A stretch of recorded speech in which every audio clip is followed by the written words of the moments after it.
I'm Mike Barnett. We're right here in Winterspen, Spanish Town, at the New Horizons Skill Training Facility. The New Horizons Skill Training Facility is a facility that has been set up to train young men of all classes, creeds, in technical skills of various disciplines. AFJ has been with us really as a solid partner from the beginning. The very fences that you see around, they have helped us to secure this property first of all, to put in solar electric power. They've helped us to put in raised bed gardening at the back, composting bins. We have energy efficient lighting because of them. We have water efficient toilets as a result of them. A number of guys have commented how even the very layout of the property has just had a calming effect on them. They're able to lock in and focus more and better. It was not like this before when we got here. It was a virtual junkyard. The property itself is laid out the way it is, nicely landscaped, garden-like setting, like a little paradise, thanks to the help of EFJ. The programs that we teach are focused towards teaching even the young men a lot about eco-awareness. We allow them to come in before the program actually starts. And we ask people of all diverse backgrounds in industry to come in and have talks with them. We ourselves have a structured program where we walk through these young men just to understand the deficit and the place at which they are right now currently, to have brought them here in the first place.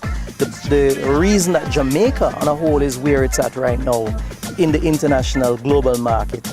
And we bring that weight of responsibility upon them to really focus when they're here, lock in and really take advantage of the training that they have. I think the impact of this program is really really profound. Before, that's in the past, I used to jerk chicken. But jerking chicken was like an anti-mode thing. So with this skill that I've acquired right now, in the future, it's going to be better for me because I'll be able to get jobs in places that I never dreamed of being able to work before. So presently for me now, I'm feeling good, I'm feeling great, I'm feeling like Mike Tyson.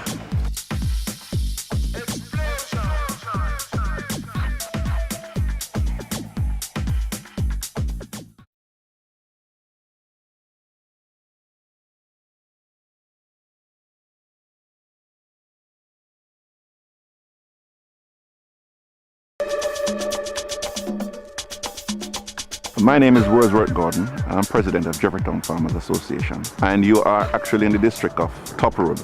Jeffertown is a small community in the sense of numbers. It's approximately just over 2,000 inhabitants. The Jeffertown Farmers Association was founded in 1991 by some returned residents who came back within the community and found that the agriculture thing was dying. So they decided they need to organize themselves into a group to be able to try and revive some of the things that was happening in the community. With the first set of EFJ funds, we were able to complete our project in fruit tree planting. We completed 16 acres. We have citrus, we have naseberry, we have breadfruit, a variant of the different fruit tree crops that we planted, apples and so forth.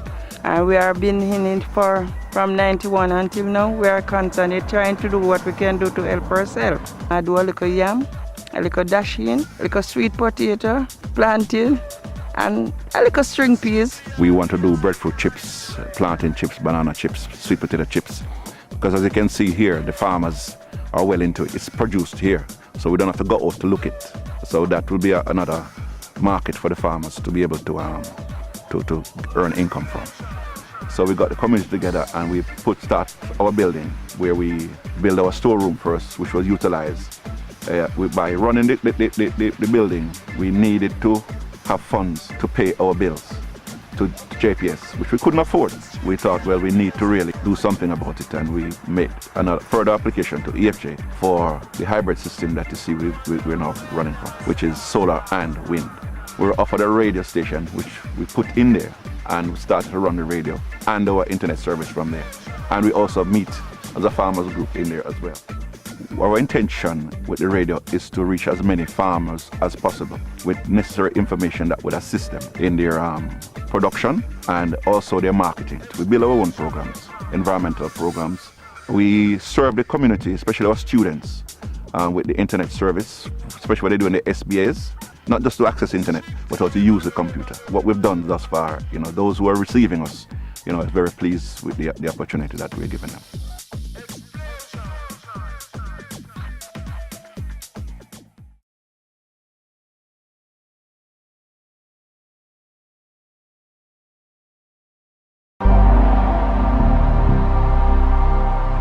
My name is Delton Walker.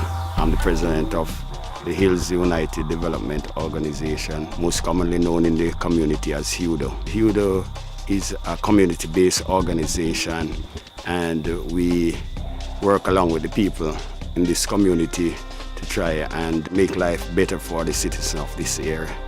We have embarked on the tree planting project in the Duns River watershed, and we have set up a beehive where we have a number of participants in that project.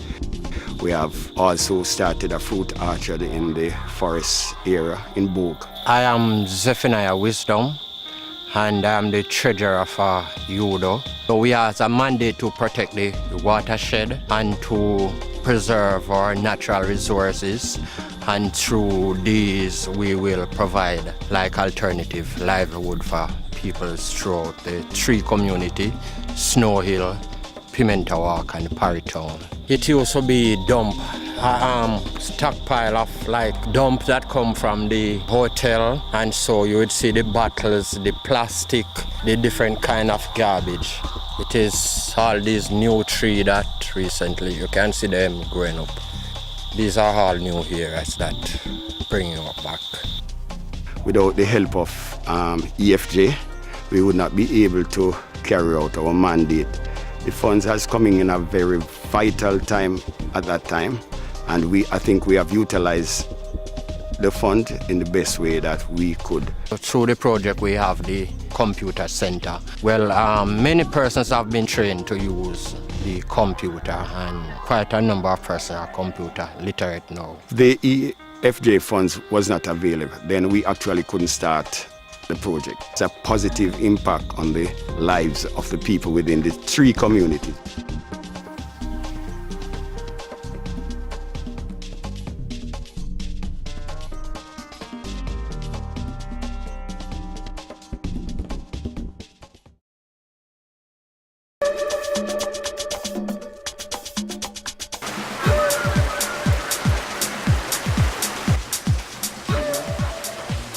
My name is Asil Gage. I'm the president of the Beeston Spring Community Development Committee. We seek to facilitate development within our community, to look about the needs and the issues that affect residents of our community. The population of Beeston Spring is approximately 3,000 persons, and we are really happy about the funding that we got from Environmental Foundation of Jamaica, because this really helped to enhance our community and to make it easier for persons to use the facility here at the spring. The whole history of this community is that this community was owned by the Moravian Church, and there was one Reverend Alfred Lynn who bought the property from Governor William Beeston. And because there is a spring in the community got its name Beeston Spring. There was a lot of other projects within the community, but we see the spring as a very important thing because we see water as a very important thing, and this is the only water supply that the community have. We don't have any running water within the community, and people have been using this spring for over 140, 150 years. In the drought, we have persons from adjoining communities like New Works, even White House, and other persons. And we even have some returning residents who live in White House who come up here for their drinking water. One of the impact it would be that during the drought, the high drought season, it would be very, very difficult for persons to get water. Persons would have to go to other places to get water.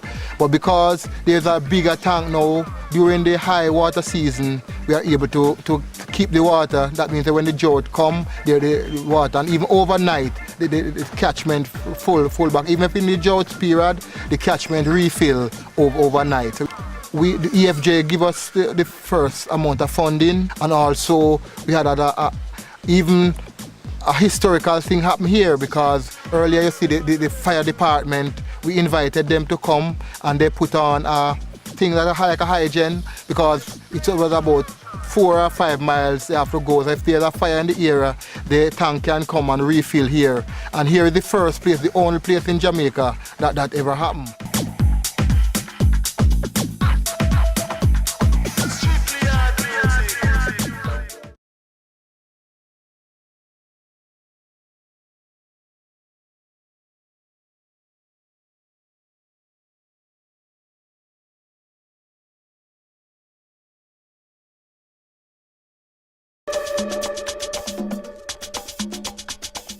The tallest hills in the background, shrouded in the clouds, those are the Blue Mountains in the eastern part of the island. But in the foreground, the low, dark hills are the Hellshire Hills, which are at the extreme eastern end of the Portland Bight protected area. The 3-base fish sanctuary is located just to the south of the Hellshire Hills. In the foreground, that smaller, darker hill is actually the Great Goat Island. And between the Great Goat Island and the Hellshire Hills is Galleon Harbour, which is the second fish sanctuary.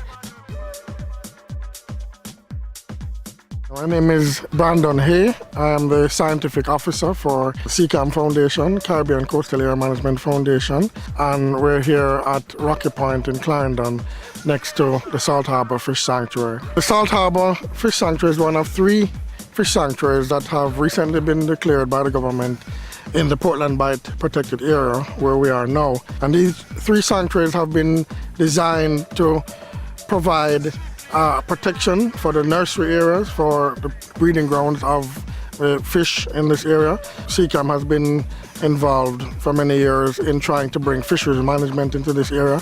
We're very fortunate that EFJ came on board and decided to partner with us at this very, very crucial point in the process. The fish sanctuaries is a very important step in that direction. It is going to provide legal protection for the breeding grounds so that we can allow the fish to reproduce without having the harvest pressure. And in order to write a management plan to manage these sanctuaries, we wanted to involve in particular the fishermen in the area so that their opinions, their feelings, their knowledge can be a part of the planning process. Because this is really going to benefit primarily the fishermen and their families.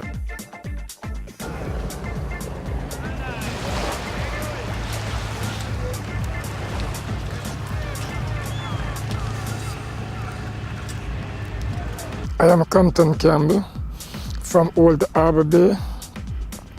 I am a fisherman, one who is with CCAM for the past 16 years.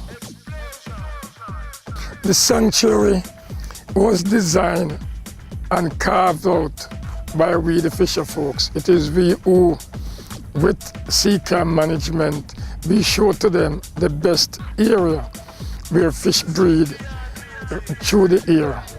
And if we could get those places leave alone and molested, then the fishing industry would revitalize and would have sustainable fishing. I nearly 3 pounds of lobster. Put them back there. God bless EFJ and its assistant that we can now manage the sanctuary much better.